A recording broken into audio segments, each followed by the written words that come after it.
अस्सलामुअलैकुम। I hope you are all doing well. बहुत सारे बच्चे हैं जिन्होंने एफएससी प्री मेडिकल के साथ की होती है, जिन्हें हम मेडिकल के स्टूडेंट्स बोलते हैं। और उनमें से मोस्टली स्टूडेंट ऐसे होते हैं जो बार बार ये सवालात करते हैं कि सर अगर हमने मेडिकल की फ़ील्ड में ना जाना हो तो हम और किस फील्ड में बताएं। तो अगर हम उनको कोई और फील्ड सजेस्ट करें, फॉर एग्ज़ाम्पल बहुत सारे बच्चे हैं जो आईटी की फ़ील्ड में यानी कंप्यूटर साइंस की फ़ील्ड में आना चाहते हैं, तो उनके जहन में सबसे पहले तो सवाल ये पैदा होता है कि सर हम तो मेडिकल के स्टूडेंट हैं, कि क्या हम लोग उनके लिए ये फ़ील्ड ठीक रहेगी या हम उसमें कंटिन्यू कर पाएंगे। इस तरीके से और भी बहुत सारी फील्ड्स हैं। सीए के मुतल्लिक़ भी इसी तरीके के सवालात पूछे जाते हैं। अब ये बात मैं आप लोगों को क्यों बताने लगा हूँ, इसके पीछे का रीज़न ये है कि हमारे यहाँ बच्चों के दिमागों में बहुत सारी चीज़ें गलत इंजेक्ट कर दी जाती हैं, जो कि सिर्फ एक परसेप्शन होती है, उनका हकीकत के साथ अलग नहीं होता। और बच्चे साइकोलॉजिकली अपने आप को उन चीज़ों में कैद कर लेते हैं। फॉर एग्ज़ाम्पल, जब हम किसी बच्चे को बोलते हैं कि तुमने प्री मेडिकल की है, प्री मेडिकल का मतलब ये है कि इसका मतलब ये नहीं है कि वो एफएससी से डॉक्टर था, वो पहले डॉक्टर के शोबे में था, उसको तो बाकी किसी किताब का पता ही नहीं है। डिफरेंस सिर्फ इतना होता है कि उसके 6 सब्जेक्ट्स में से और उसके 6 सब्जेक्ट्स में से सिर्फ एक किताब का फ़र्क होता है कि उसने मैथ पढ़ी होती है और उसने उसकी जगह बायोलॉजी पढ़ी होती है।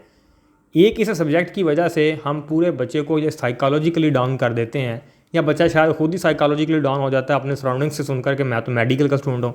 हालांकि उसके बायोलॉजी में बेशक 20 मार्क्स हों, लेकिन वो इसी साइकोलॉजिकल बैरियर में कैद होता है कि जी मेरे यहाँ तो मेडिकल का स्टूडेंट हूँ, मैं तो कुछ और कर ही नहीं सकता। जिसके बाद बहुत सारे स्टूडेंट्स हैं वो अपने फ्यूचर का अच्छे तरीके से तयन ही नहीं कर पाते और उनको वो दिल से खौफ ही नहीं जाता।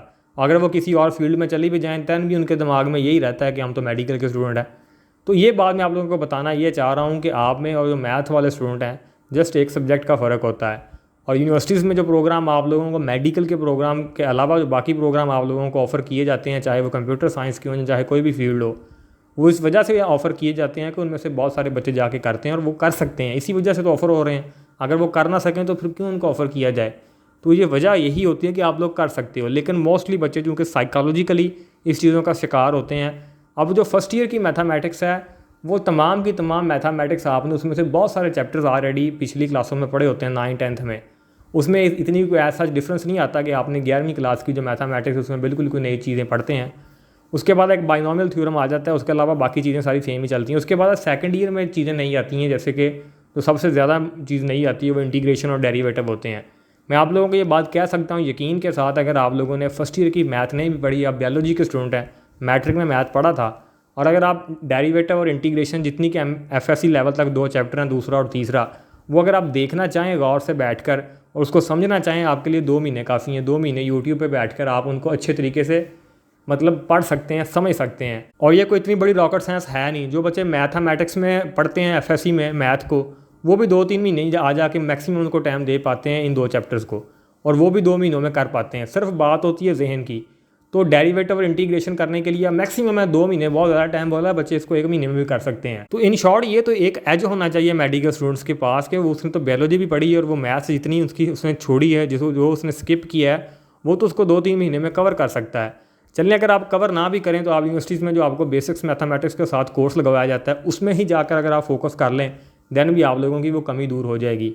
लेकिन मोस्टली बच्चों की कमी इसलिए दूर हो नहीं पाती क्योंकि वो दूर करना नहीं चाहते। वो साइकोलॉजिकली उस ट्रैप में फंसे होते हैं कि हम तो मेडिकल के स्टूडेंट हैं। जैसे मतलब पिछले 10 साल से डॉक्टर रह चुके हैं और अभी उनको कोई और काम करने को बोल दिया गया है।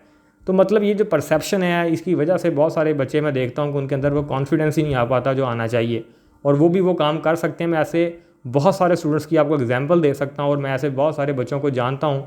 बिलखुसूस मेरे ज़ाती स्टूडेंट्स बहुत सारे ऐसे हैं जिन्होंने मेडिकल के साथ किसी और शोबे में, बिलखुसूस कंप्यूटर साइंस के शोबे में गए हैं और उन्होंने उसके बाद अच्छा एक्सेल किया, उसमें अच्छा सीखा है, और कोई इतनी ज़्यादा फ़र्क महसूस नहीं होता कि ये बच्चा प्री इंजीनियरिंग का था और ये प्री मेडिकल का था।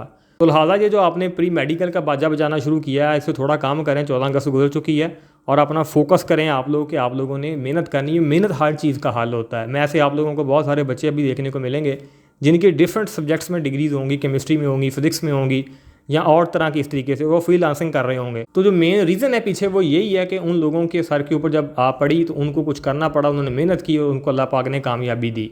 तो मेहनत हर चीज़ का हल है। तो लिहाजा आप लोगों को ये माइंड में बात निकालनी है। मेरी वीडियो बनाने का मकसद सिर्फ आप लोगों को, बिलखसूस मेडिकल के स्टूडेंट्स को, इन तमाम ट्रैप से बाहर निकालने का कि आप लोग भी सारा कुछ कर सकते हो।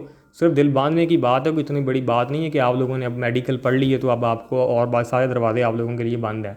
आप लोगों को चीज़ें कुछ एज ही हासिल होगा। तो लिहाजा आप ओपन हार्ट होके और ओपन माइंड होके आएँ और मेहनत करें आकर, तन चीज़ें आपके लिए बहुत ज़्यादा फ़ायदेमंद साबित होंगी। वीडियो अच्छी लगी तो वीडियो को लाइक कीजिएगा, चैनल को लाजमी सब्सक्राइब कीजिएगा। Thank you.